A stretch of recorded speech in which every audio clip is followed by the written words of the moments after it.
ഇവിടെ കഴിഞ്ഞ 10 വർഷം നമ്മുടെ നാട്ടിൽ വർഗീയ സംഘർഷമോ വർഗീയ കലാപമോ ഇല്ല. നമ്മുടെ കേരളം ശാന്തമാണ്, സമാധാനം നിലനിൽക്കുക. ശാന്തതയോടെ സമാധാനത്തോടെ ജീവിക്കാൻ കഴിയുന്ന ഇതുപോലൊരു പ്രദേശം ഇന്ത്യ രാജ്യത്ത് വേറെ എവിടെയുണ്ട്? ആരും കേരളത്തിൽ ജീവിക്കാൻ കൊതിക്കുകയാണ്. എന്തുകൊണ്ടാണ് വർഗീയ സംഘർഷവും വർഗീയ കലാപവും ഇല്ലാത്ത അവസ്ഥ വന്നത്? അതും നമ്മുടെ LDFൻ്റെ ഭരണം തുറന്നുകൊണ്ടാണ്. കാരണം വർഗീയതയോട് വിട്ടുവീഴ്ചയില്ലാത്ത സമീപനം സ്വീകരിക്കണം. എങ്കിലേ വർഗീയതയ്ക്ക് തലപൊക്കാൻ അവസരം കിട്ടാതിരിക്കും. ഒരു വർഗീയതയോടും ചാരാതിരിക്കണം.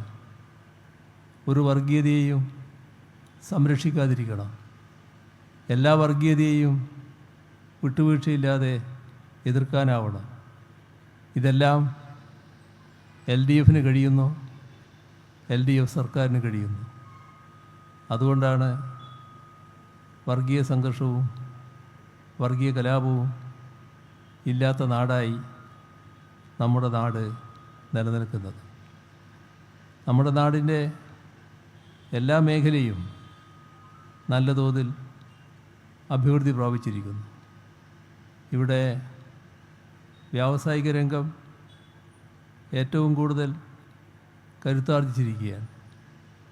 LDF അല്ലായിരുന്നുവെങ്കിൽ കേരളം ഒരു നിക്ഷേപ സൗഹൃദ സംസ്ഥാനമാവുക എന്നത് ചിന്തിക്കാൻ കഴിയുന്നതല്ല. ഇപ്പോഴെന്താണ് അവസ്ഥ? കൊച്ചിയിൽ ആഗോള നിക്ഷേപ സംഗമം നടത്തിയപ്പോൾ 2 ലക്ഷം കോടിയുടെ നിക്ഷേപ താൽപ്പര്യമാണ് അവിടെ അറിയിച്ചത്.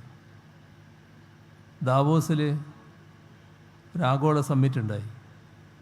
അതിൽ കേരളം ചെന്നപ്പോൾ ലോകത്താകെയുള്ള വ്യവസായികൾ കേരളത്തോട് പറഞ്ഞത് 1,18,000 കോടി രൂപയുടെ നിക്ഷേപം കേരളത്തിൽ നടത്താൻ തയ്യാറാണെന്നാണ്. നമ്മുടെ നാട് ആ രീതിയിലേക്ക് മാറിയിരിക്കുന്നു. വലിയ ബഹുരാഷ്ട്ര കമ്പനികൾ നിക്ഷേപത്തിന് തയ്യാറാകുന്നു. എന്താണ് ഇതിൻ്റെ അർത്ഥം? നമ്മുടെ നാടിൻ്റെ വികസനം വലിയ തോതിൽ മുന്നോട്ട് പോകുന്നുവെന്നാണ്. ഇവിടെ ചെറുപ്പക്കാർ, വിദ്യാർത്ഥികൾ, യുവത ഇവരെല്ലാം നല്ല തോതിൽ കഴിവ് നേടാനുള്ള സാഹചര്യമാണ് നാട്ടിൽ സൃഷ്ടിച്ചിട്ടുള്ളത്. എല്ലാവർക്കും നല്ല വിദ്യാഭ്യാസ സൗകര്യം, ഉന്നത വിദ്യാഭ്യാസത്തിൽ മികവാർജിക്കാനുള്ള അവസരം, വൻതോതിൽ കേരളത്തിൻ്റെ ഉന്നത വിദ്യാഭ്യാസ മേഖല കരുത്താർജിക്കുന്നു. അതിലൂടെ ലോകത്തെ വികസിത രാഷ്ട്രങ്ങളിലെ യുവതയോട് മത്സരിക്കാനുള്ള കാര്യക്ഷമതയിലേക്ക് നമ്മുടെ യുവത ഉയരുന്നു. അപ്പോൾ നല്ല വിദ്യാഭ്യാസ യോഗ്യതയും അതിനനുസൃതമായ നൈപുണ്യവും സമ്പാദിച്ച അവർക്ക് അവരുടെ യോഗ്യതക്കനുസരിച്ചുള്ള ജോലി ഇവിടെ വേണമെന്നാഗ്രഹിക്കുന്നു. ആ ജോലി നൽകാൻ ഇതിലൂടെ കഴിയുമെന്നാണ് നാം കാണേണ്ടത്. അത്ര കണ്ട് ആധുനിക ലോകത്തിൻ്റെ വികാസത്തിൻ്റെ ഭാഗമായുള്ള വിവിധ വ്യവസായ സ്ഥാപനങ്ങൾ റെഡ് കാറ്റഗറി ഒഴികെ ബാക്കിയെല്ലാം നമ്മുടെ കേരളത്തിൽ നല്ലതുപോലെ വരാനാണ് പോകുന്നത്. ഒരുപാട് ബഹുരാഷ്ട്ര കമ്പനികൾ തന്നെ താൽപ്പര്യം അറിയിച്ചു കഴിഞ്ഞു. ഇപ്പോൾ കേരളം ഒരു പുതിയ തലത്തിലേക്ക് ഉയർന്നിരിക്കുന്നു. പുതിയ തലത്തിലേക്ക് വളർന്നിരിക്കുന്നു. ഇവിടുന്ന് നമുക്കിനിയും മുന്നോട്ട് പോകേണ്ടതായിട്ടുണ്ട്. ഈ വളർച്ചയിൽ, ഈ ഉയർച്ചയിൽ സാധാരണ പങ്കുവഹിക്കേണ്ടതാണ് കേന്ദ്ര ഗവൺമെൻറ്. പക്ഷേ നമ്മുടെ ദുരന്തഘട്ടത്തിൽ പോലും കേന്ദ്ര ഗവൺമെൻറ് നമ്മെ സഹായിച്ചില്ല. നൂറ്റാണ്ടിലെ മഹാപ്രളയം, അതിരൂക്ഷമായ കാലവർഷക്കെടുതി, തൊട്ടു പിന്നാലെ ലോകമാകെ വിറങ്ങലിപ്പിച്ച കോവിഡ് മഹാമാരി, അതിൻ്റെ കൂടെ നേരത്തെയുണ്ടായ ഓക്കിയും നിപ്പയും നമ്മുടെ നാടിനെ തകർത്തെറിയുമാറുള്ള മഹാപ്രളയം വന്നിട്ട് പോലും ഒരു സഹായവും ഉണ്ടായില്ല. ഏറ്റവും ഒടുവിൽ വയനാട്ടിലെ മുണ്ടക്കൈ ചൂരൽമല ദുരന്തം, അതിനും സഹായമില്ല. കേരളം രക്ഷപ്പെടരുത്, തകരട്ടെ എന്ന വികാരം. കേരളത്തെ സഹായിക്കാൻ തയ്യാറായി മുന്നോട്ട് വന്ന രാഷ്ട്രങ്ങൾ, അവരോട് ഇന്ത്യ ഗവൺമെൻറ് ഞങ്ങൾ സഹായം സ്വീകരിക്കില്ല എന്ന് മറുപടി പറഞ്ഞു. കാരണം കേരളം രക്ഷപ്പെടരുത്. എന്താ കാര്യം? നമ്മുടെ നാടിന് എന്താണ് കുറവ്? ഇവിടെ കേരളം കേന്ദ്ര ഗവൺമെൻറ് നേതൃത്വം കൊടുക്കുന്ന BJPയെയും BJPക്ക് നേതൃത്വം കൊടുക്കുന്ന RSSനെയും അംഗീകരിക്കുന്നില്ല. ആ കാരണത്താൽ കേരളത്തോടും കേരളീയരോടും വല്ലാത്ത പക. നമ്മുടെ നാട് ജാതിഭേദവും മതദ്വേഷവുമില്ലാതെ എല്ലാവരും സോദരന്മാരായി കഴിയുന്ന നാടാണ്. മതനിരപേക്ഷതയുടെ വിളനിലമാണിത്. അതുകൊണ്ട് തന്നെ RSSനെയും BJPയെയും അംഗീകരിക്കാൻ കേരളത്തിനും കേരളീയർക്കും കഴിയില്ല.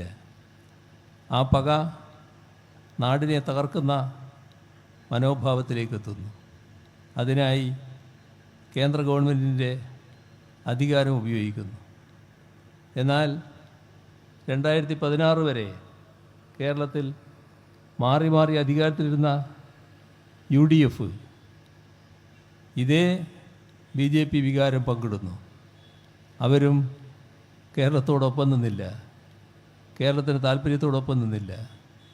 നമുക്ക് സഹായം നിഷേധിക്കുമ്പോൾ ആ നടപടി തെറ്റാണെന്ന് പറയാൻ അവരാരും സന്നദ്ധമായില്ല. പാർലമെൻറ്റിലുള്ള UDF MPമാർ ആരും BJP ഗവൺമെൻറ് നടപടിയെ ചോദ്യം ചെയ്തില്ല. അപ്പോൾ കേരളം തകരട്ടെ എന്ന BJPയുടെ മനോഭാവത്തിൻ്റെ കൂടെ കോൺഗ്രസും UDFും നിന്നു. ഇതാണ് നമ്മുടെ അനുഭവം. ഇതെല്ലാമായിട്ടും നാം ഇവരെല്ലാം പ്രതീക്ഷിച്ച പോലെ തകർന്നില്ല. ലോകം, രാജ്യം അത്ഭുതപ്പെടുമാറുള്ള അതിജീവനം നാം നടത്തി.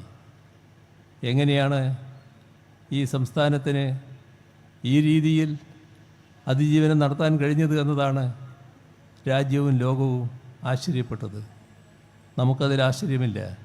കാരണം കേരളത്തിലെ അനുഭവം അതാണ്. നാടും ജനങ്ങളും ഒരുമയോടെ, ഐക്യത്തോടെ ഈ കാര്യങ്ങളിൽ അണിനിരന്നു. ആ ഒരുമയും ഐക്യവുമാണ് ഒന്നും അസാധ്യമല്ല എന്ന നിലയിലേക്ക് നമ്മുടെ നാടിനെ എത്തിച്ചത്.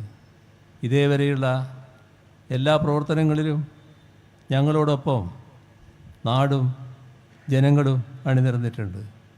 ജനങ്ങളെയാണ് എല്ലാ ഘട്ടത്തിലും ഞങ്ങൾ വിശ്വാസത്തിലെടുത്തത്. നാടിൻ്റെയും ജനങ്ങളുടെയും ഉന്നമനത്തിനു വേണ്ടിയാണ് LDF നിലകൊണ്ടത്. ഇപ്പോഴും LDFനോടൊപ്പം ജനങ്ങൾ പൂർണ്ണമായി ഉണ്ട് എന്ന് തന്നെയാണ് അനുഭവം. ഞങ്ങൾക്ക് ജനങ്ങളെ വിശ്വാസമാണ്, ജനങ്ങൾക്ക് ഞങ്ങളെയും വിശ്വാസമാണ്. ഈ തെരഞ്ഞെടുപ്പിൽ ഇവിടെ സഖാവ് ഷൈനിയാണ് ഇത്തവണ LDF സ്ഥാനാർത്ഥിയായി നിർത്തിയിരിക്കുന്നത്. ഷൈനിയെ ഞാൻ നിങ്ങളുടെ മുന്നിൽ പരിചയപ്പെടുത്തേണ്ട കാര്യമില്ല. നിങ്ങൾക്കെല്ലാവർക്കും ഒരു കുടുംബാംഗത്തെ പോലെ അറിയാവുന്ന പൊതുപ്രവർത്തകയാണ് അവർ. അരിവാച്ചുറ്റിക നക്ഷത്രം അടയാളത്തിൽ വൻ ഭൂരിപക്ഷത്തോടെ ഈ മണ്ഡലത്തിൽ നിന്ന് ഷൈനിയെ വിജയിപ്പിച്ചയക്കുക എന്ന് മാത്രം അഭ്യർത്ഥിച്ചുകൊണ്ട് അവസാനിപ്പിക്കുന്നു. നിങ്ങൾക്കെൻ്റെ അഭിവാദ്യങ്ങൾ.